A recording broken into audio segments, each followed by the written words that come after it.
Olá, boa noite. Veja no Brasil TV desta quinta-feira, dia 28 de julho. Sem controle, mais de 900 presos no Rio de Janeiro, que deveriam estar com tornozeleira eletrônica, burlam o sistema. Operação de combate ao trabalho análogo à escravidão resgata mais de 300 pessoas em 22 estados e no Distrito Federal. Aumentam os acidentes com pipas nesta época do ano. Em Brasília, passaram de 15 para 53 ocorrências em um mês. E ainda, estudante de Betim com super memória entra para o livro dos recordes. Agora no Brasil TV.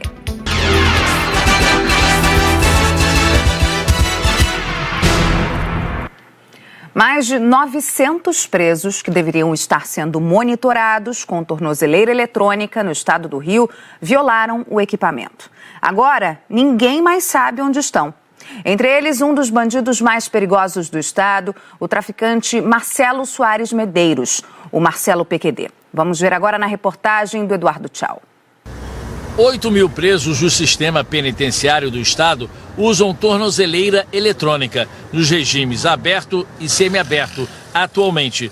Só que, segundo fontes da Secretaria de Administração Penitenciária, mais de 900 detentos violaram a tornozeleira e estão sem monitoramento. Entre eles, de acordo com a SEAP, um dos bandidos mais perigosos do Rio, o traficante Marcelo Soares Medeiros, o Marcelo PQD, antigo chefe do tráfico do Morro do Dendê, na Ilha do Governador. PQD foi solto em agosto do ano passado, em uma decisão do Superior Tribunal de Justiça, que concedeu ao criminoso a progressão da pena para a prisão domiciliar, com monitoramento. Um relatório da SEAP mostrou que em março desse ano, o traficante rompeu o equipamento várias vezes em um mesmo dia e deixou a bateria acabar em outras 2 datas diferentes. Em abril, o juiz da Vara de Execuções Penais, Leonardo Rodrigues da Silva Picanso, determinou que o traficante teria 5 dias para explicar as violações, sob pena de expedição de novo mandado de prisão. Só que nem a explicação foi dada, nem o novo mandado de prisão foi expedido. É uma obrigação do Poder Judiciário, através da Vara de Execuções Penais, fazer essa supervisão periódica, ou seja, de chamar os presos para verificação se o lacre ou a tornozeleira foi rompido de alguma forma. Então, é um número que precisa levar o Poder Judiciário a repensar a forma de supervisionar esse tipo de cumprimento de pena. As tornozeleiras eletrônicas são usadas para monitorar condenados por vários tipos de crime, como violência doméstica, por exemplo. A lei da execução penal prevê que a violação da tornozeleira traga consequências como a regressão do regime, a revogação da autorização de saída temporária e a revogação da prisão domiciliar. Se o indivíduo rompe o lacre, ele não consegue ser identificado a partir desse rompimento. É muito importante que ele seja chamado periodicamente para uma verificação, porque de outra forma isso pode submeter a sociedade a um risco muito maior. Essa não é a primeira vez que o monitoramento eletrônico de presos apresenta falhas no Rio. Em maio de 2020, o problema foi outro. A empresa Spacecom, responsável pelo aluguel de tornozeleiras para a SEAP, determinou a suspensão do funcionamento das tornozeleiras, alegando a falta de pagamento de mais de 13 milhões de reais do Estado.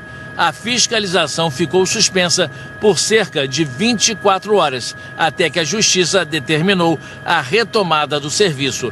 Na época, o Tribunal de Contas do Estado investigava o contrato entre a Spacecom e o Estado, com suspeita de sobrepreço no aluguel das tornozeleiras. A Vara de Execuções Penais do Rio disse que foi comunicada ontem pela Secretaria de Administração Penitenciária sobre os 917 presos que estão sem o monitoramento eletrônico. Ainda de acordo com o juiz Marcelo Rubioli, pela primeira vez, a lista enviada pela Secretaria estava sem a identificação dos presos. A VEP informou que está aguardando uma nova lista da Secretaria, dessa vez com a identificação dos presos, para tomar as medidas cabíveis, entre elas a revogação de benefícios concedidos e a regressão do regime prisional desses detentos. Nós questionamos a SEAP, a Secretaria, sobre a lista enviada sem os nomes dos presos, mas ainda não tivemos retorno. E procuramos a empresa, a Spacecom, e também não tivemos resposta até agora. A polícia investiga uma fuga de presos de uma delegacia de São Bernardo do Campo, no ABC Paulista. O grupo fugiu do 1º distrito policial ontem à tarde. Segundo as primeiras informações, os presos quebraram a grade de uma janela e cerraram um cadeado para aí chegar à rua. Eles estavam numa audiência de custódia na delegacia. Foi feita uma perícia na carceragem e até a última atualização da polícia, ninguém tinha sido recapturado. A Corregedoria da Polícia Civil foi comunicada e apura agora esse caso. Uma ação conjunta de combate ao trabalho análogo à escravidão, agora em julho, resgatou 337 trabalhadores em 22 estados e no Distrito Federal. O balanço foi apresentado hoje em Brasília pelos participantes da chamada Operação Resgate 2. Giovana Teles acompanhou. É o segundo ano dessa operação, que é a maior ação conjunta com foco no combate ao trabalho análogo à escravidão e ao tráfico de pessoas no Brasil. Quase 50 equipes atuaram em praticamente todo o país. Dos 337 trabalhadores resgatados, 304 foram em área rural e 27 em área urbana, além de 6 em trabalhos domésticos. Os estados com maior número de resgates foram Minas e Goiás. Em vários estados, o grupo também encontrou trabalho infantil, principalmente em lavouras. Na coletiva, o grupo que coordenou a operação afirmou que o resgate é apenas o primeiro passo de um longo processo. São fundamentais também todas as ações de acolhimento às vítimas. O pós-resgate também é fundamental para que esses trabalhadores sejam capacitados, acolhidos e recolocados em um trabalho digno. Os empregadores que submetiam os trabalhadores a essas condições foram autuados. Eles devem aos trabalhadores quase 4 milhões de reais. O balanço da operação foi divulgado agora, apesar da operação ainda não ter acabado, porque sábado é o Dia Mundial de Enfrentamento ao Tráfico de Pessoas. Agentes da Polícia Federal e da Receita Federal foram às ruas em cidades do Paraná para cumprir mandados de busca e apreensão. A operação investiga um grupo que praticava crimes financeiros. Segundo a polícia, durante essas investigações, a quadrilha movimentou cerca de 200 milhões de reais. Segundo a Polícia Federal, os integrantes do grupo se apresentavam como traders, profissionais que atuam na compra e venda de ativos financeiros da Bolsa de Valores e ofereciam para os clientes a possibilidade de utilização dos recursos deles no mercado imobiliário, com a promessa de lucro próximo dos 6,4%, o que, segundo a PF, é um lucro que geralmente este mercado não rende. O valor mínimo de aplicação era de R$1.000 e não tinha um valor máximo. Teve cliente, por exemplo, que chegou a aplicar mais de R$1 milhão. Acontece que quase nenhuma parte desse dinheiro captado das vítimas era utilizado no mercado da Bolsa de Valores, só cerca de 20% e 25%, e o que era aplicado na Bolsa geralmente dava prejuízo.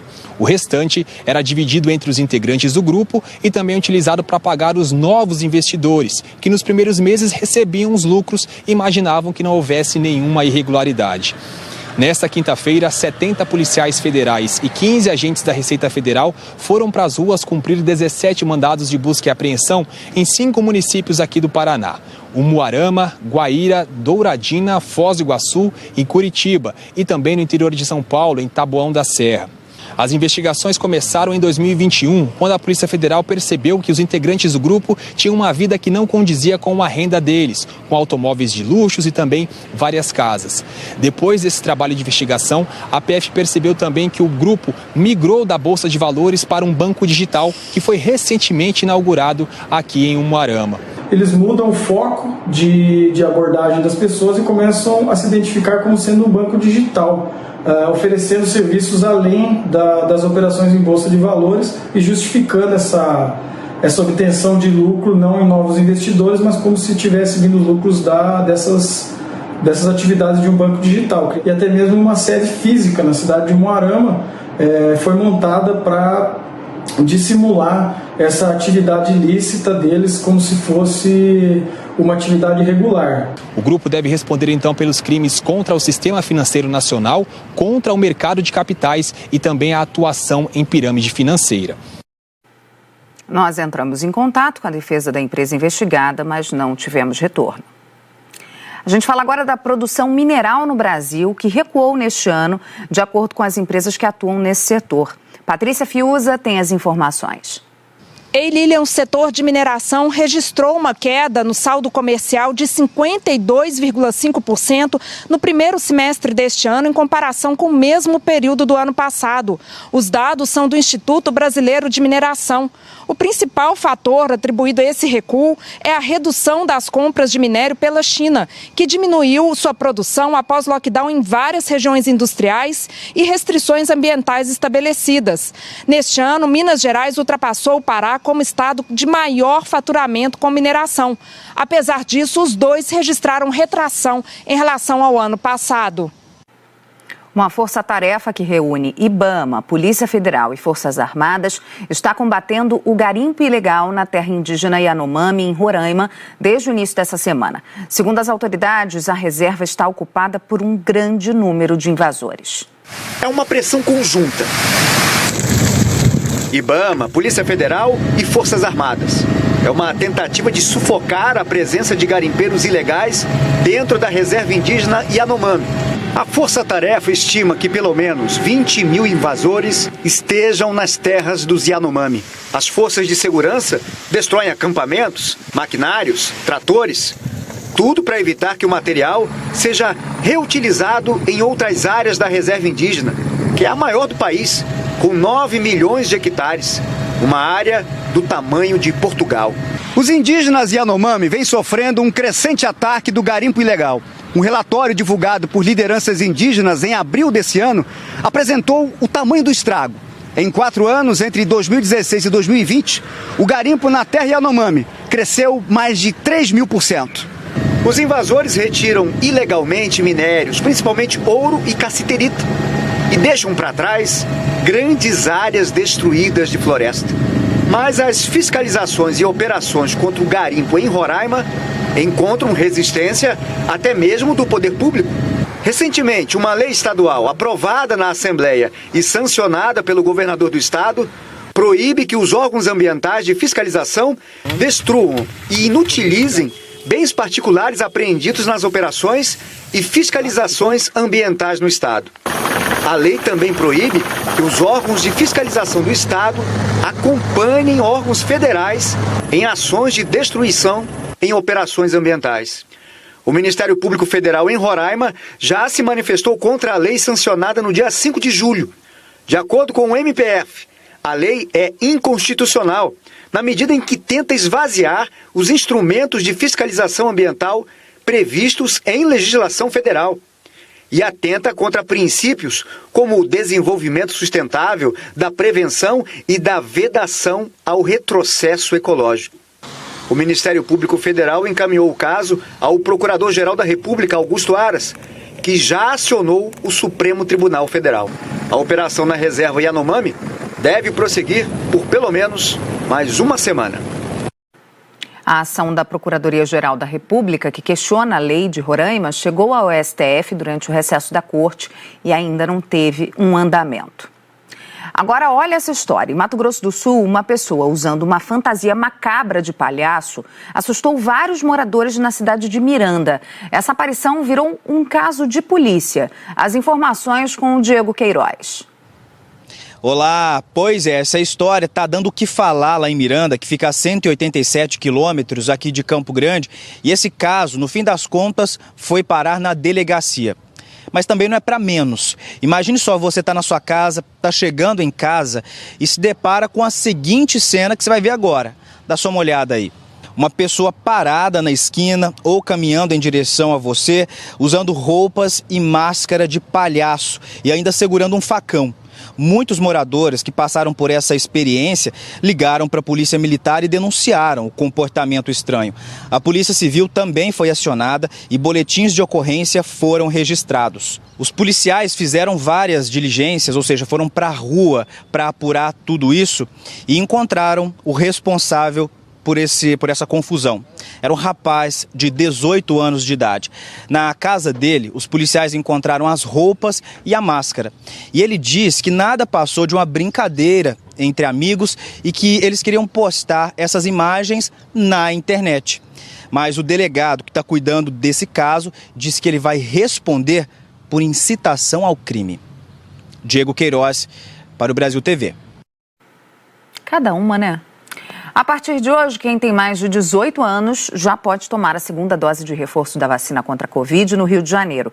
Gabriel Barreira esteve num posto de vacinação e traz os detalhes pra gente.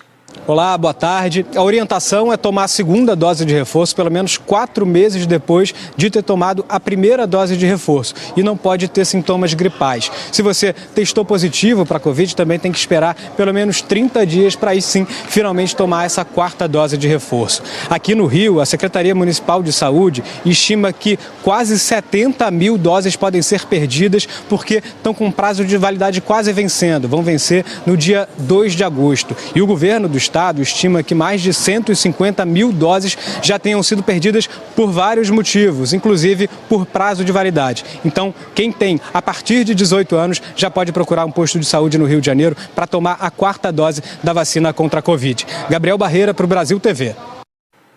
As pipas, muito comuns nesta época do ano, em que venta bastante, né, podem se tornar perigosas, principalmente se forem empinadas próximo à rede elétrica. Segundo o levantamento da Neoenergia do Distrito Federal, o número de acidentes aumentou mais de 250% em um mês. Repare na quantidade de pipas nos galhos dessas árvores que ficam no pistão norte, em frente ao Tagua Parque. Ao lado, mais pipas penduradas, desta vez na rede elétrica. Esta aí ficou presa pela linha nos cabos de energia. A cena é frequente por aqui. Quem passa no local diz que tem medo de levar um choque. Nós já presenciamos uma linha grande presa no fio e vinha até embaixo. Nós alertamos outros colegas que estavam caminhando para tomar cuidado, porque ela podia estar energizada, né? A Neoenergia alerta para riscos de acidentes e interrupções de energia provocadas por pipas. Só este ano, a empresa registrou 199 ocorrências com pipas, como curto-circuito, rompimento de cabos, quedas de energia. Este número é 48% maior que o registrado ano passado, quando foram 134 ocorrências no mesmo período. E de junho para julho deste ano, o número de ocorrências registradas pela Neoenergia mais que triplicou. Em junho foram 15 ocorrências e em julho o número saltou para 53, uma alta de 253%. A brincadeira deve acontecer sempre em lugares abertos e sem rede elétrica por perto, como parques, praças e campos de futebol.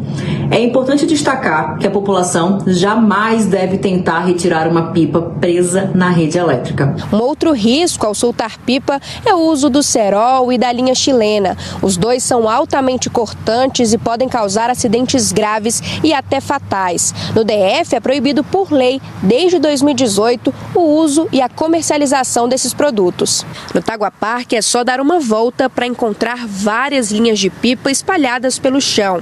Os frequentadores dizem que, na maioria das vezes, elas estão com cerol. A Juliana teve um corte na mão depois que uma linha com cerol a atingiu. Foi no último fim de semana. Ela estava andando de bicicleta no Tagua Parque. E eu tomei um susto, porque atravessou uma linha na minha frente. Eu joguei a bicicleta no chão imediatamente e com a mão eu puxei a linha para ela não vir no meu rosto. Na hora que eu puxei, cortou, né, a minha mão. Na hora sangrou bastante. E foi um susto, né? Porque se tivesse vindo no meu rosto, o acidente teria sido bem pior. O Corpo de Bombeiros alerta sobre os cuidados necessários para evitar os acidentes com pipas. Quando a pipa ela ficar presa na rede elétrica ou em locais altos como telhados ou em prédios, que se evite tentar recuperar essa pipa, pois pode ocasionar choques elétricos e quedas. A corporação orienta que, em caso de acidentes, ligue 193. E a seguir, o IBGE abre 15 mil vagas de trabalho temporário para fazer o censo de 2022. Nosso assunto já já.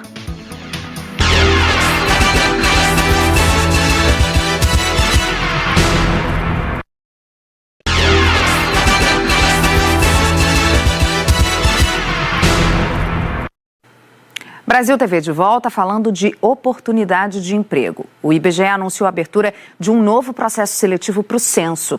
São mais de 15 mil vagas temporárias e a inscrição é gratuita. Pode ser feita até segunda-feira, dia em que também começa o censo. 75 milhões de lares do país vão receber a visita deles. Na cidade, no campo, nas aldeias indígenas, nos territórios quilombolas. Os recenseadores são considerados a alma do censo. E faltando 4 dias para começar a coleta de dados do Censo 2022, o IBGE ainda precisa de profissionais para ocupar essa função.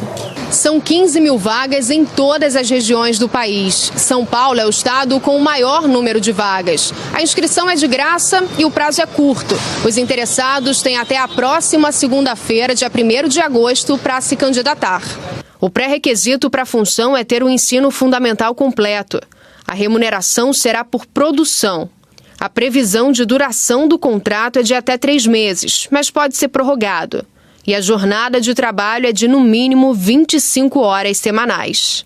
A gente já está com bastante gente em treinamento, contratada, e você vê desde pessoas jovens como primeiro emprego até pessoas idosas que já se aposentaram ou que não tenham alguma atividade. Então, é um perfil super variado. A gente precisa de pessoas com vontade de trabalhar e exercer essa atividade que é tão importante, né, para o Brasil. Os candidatos precisam entrar no site do IBGE, preencher a ficha e levar até um dos postos de inscrição. O resultado final com os aprovados já sai no dia 10 de agosto. Depois de 12 anos, o maior mapeamento do país vai revelar qual é o Brasil de 2022. O quanto crescemos em mais de uma década. Como os brasileiros estão vivendo. Quem vai buscar essas respostas são os recenseadores. Todos eles usarão uniforme com boné, colete, crachá de identificação e dispositivo móvel de coleta. O IBGE vai tratar os dados, mas quem obtém esses dados para a gente é o recenseador. Então é ele que vai de porta em porta. A gente espera que sejam todos muito bem recebidos, né, pelas casas brasileiras. E você viu aí, né? As inscrições podem ser feitas no site do IBGE, ibge.gov.br. E na página do G1 você encontra outras informações, incluindo a lista com o número de vagas por município e os pontos de inscrição. E olha só que legal, um estudante mineiro de 17 anos entrou para o Guinness Book depois de quebrar o recorde mundial de memorização das casas decimais do número de Euler. E sabe quantos números ele conseguiu memorizar? 10.122 números. Isso aí. E tudo na sequência certinha, tá? Já imaginou? A Cláudia Mourão conversou com ele lá em Betim e a gente vai ver a entrevista agora. Esse menino é demais, viu? Já aproveitamos aqui todos os momentos para pegar por osmose essa inteligência toda. É um prazer estar com você aqui, Mike. Parabéns. Muito obrigado. Ficamos muito orgulhosos de ter você aqui, esse feito no Guinness. Estamos aqui na Casa de Cultura, aqui em Betim. Por quê? Primeira coisa, conta pra gente por que você teve essa ideia de decorar tanto número assim, meu filho? Eu sempre gostei muito de matemática. Eu queria ganhar uma medalha de ouro na Olimpíada Brasileira de Matemática das escolas públicas. Eu comecei a estudar cálculo mental, porque ajudaria na prova. E aí eu conheci a memorização. Conheci as técnicas de memorização, fui aplicando as técnicas, né? Fui memorizei 3.141 dígitos do Pi, tabela periódica, todos os países do mundo. Eventualmente eu conheci o Guinness, fui procurar ali, achei o recorde de memorização de casas decimais do número de Euler, ou número de Euler. Então eu vi que era um recorde que era alto, 4.500 casas decimais na época, e que ainda assim seria um desafio. Era alto, seria um desafio e eu poderia quebrar. E quebrou bonito. Eu vou aproveitar que a gente está aqui, por quê? A gente quer ser humano normal aqui, a gente quer saber, usando esses quadros que tem aqui nessa exposição, de um artista aqui de Betim, o que ele faz, como que ele faz para memorizar tantos números? Ensina pra gente, Mike. Olha, eu separei as casas decimais do número de Euler de 2 em 2 e transformei cada um em uma imagem. E depois a gente coloca cada imagem em um caminho que a gente já conheça. Por exemplo, vamos supor que a gente já conhecesse esse caminho, nessa figura, esse caminho aqui, nessa sequência. Transformando cada par de 2 e 2 em uma imagem, cada imagem a gente pode colocar em uma posição estratégica. Então, o primeiro passo a gente poderia colocar aqui, a segunda imagem aqui, a terceira aqui, a quarta aqui. E aí a gente iria imaginar percorrendo esse caminho nessa direção.